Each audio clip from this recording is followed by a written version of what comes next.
Puissance de même exposant. Il y a deux règles à retenir pour calculer des puissances de même exposant.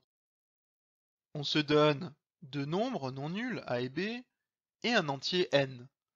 Dans ce cas, a puissance n fois b puissance n est égal à a fois b, le tout à la puissance n. En effet, a puissance n est égal à a fois a fois a, etc. n fois, il y a n facteurs a. B puissance n est égal à b fois b fois b, etc. n fois. Il y a n facteurs b.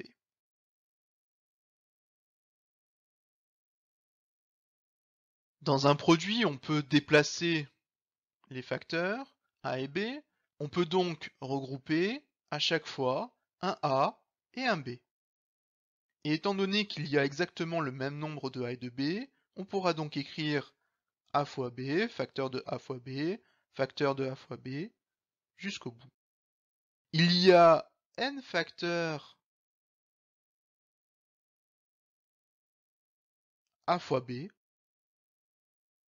ce qui donne bien la règle énoncée.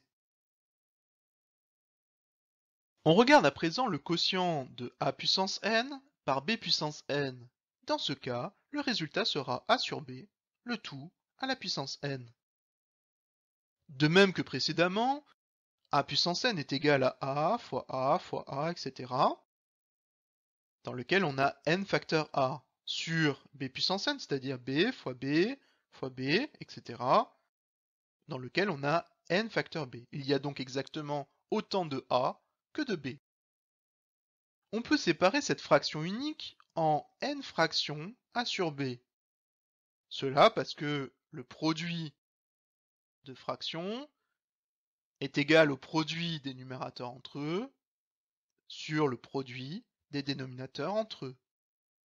Il y a donc n facteurs a sur b, ce qui donne bien la règle.